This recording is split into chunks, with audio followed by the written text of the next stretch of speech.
Ms. Priyanka, as Dr. Jere said that yes, we kind of did a very good shift on our ranking. Like we came from 82 to 52. That's a very commendable step to achieve.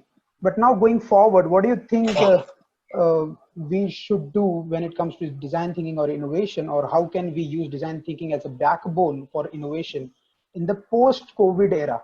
Because a lot of things will change. We might not even be going outside very frequently, meeting people, doing the empathize session with the persons directly face to face, which I believe that you would encourage a lot. So how would the system change, and what is your advice on that approach post-COVID? Yeah. So post-COVID, definitely our lives are going to change. In fact, right now also our lives have changed drastically. 2 months back, we never imagined that this is what we will be doing. Mhm. So like Dr. Jere said, that we Indians are not that great at problem solving when compared to others in the world. And it's not that we don't know or we're not capable of it, right? Like I mentioned, we have that jugadu mentality Right. inherently in us. That's also problem solving, right? You have a problem of connecting two things, aap kuch to wire jod ke you make something out of it and solve the problem. But if you see, now coming to the younger generation, our older generation was much better at the jugaad technique, and it is that skill is kind of going down with every generation because we are not Mhm. exposed to so many problems anymore. That is why we are not able to empathize with it and then intuitively find a solution. So design thinking Okay. also has an intuitive element to it, right? When I say it's scientific, it does have an intuitive element also in terms of finding a solution. So one thing that we all should do during this time and encourage our kids to do is go wild, think of, go 10x and think of ideas. When don't think of any constraints when you're looking at ideas. Mhm. But even before that, empathy is important. So I can still empathize with you on a video call. I can still empathize with you. So asking the right questions is very important in empathy, in the empathy phase, which you can do on a video call, on an audio call. You don't have to meet face to face only. It is a Okay. constraint, but yes, we can still do that. So empathy is a skill. I think everybody needs to learn that. One of the biggest challenges we have already started facing, and it's going to increase, is mental wellness in every age group. So Mhm.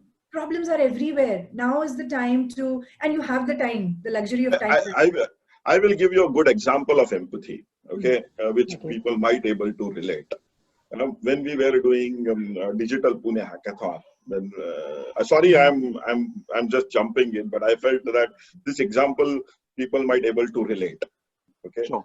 that's the reason I have jumped in. I'm sorry for cutting the line.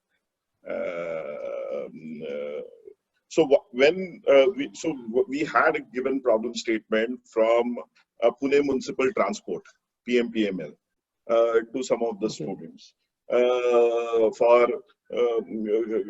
collecting tickets, booking tickets, then doing what we can say cash collections and so on and so forth. And at that time, large number of students during actual hackathon came up with a solution which was iOS based or Apple phone based.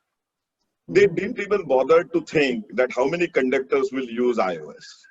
Yeah, Okay? exactly. Brilliant. Uh, uh, Right. so, so if you don't know your customer, uh, only and Mhm. we actually gave prize at that time for a solution which was developed on a feature phone Wow. based on feature phone. So, and then now those actually kids started working with Mhm. PMPML to take that solution forward. But here the empathy comes into a picture a lot.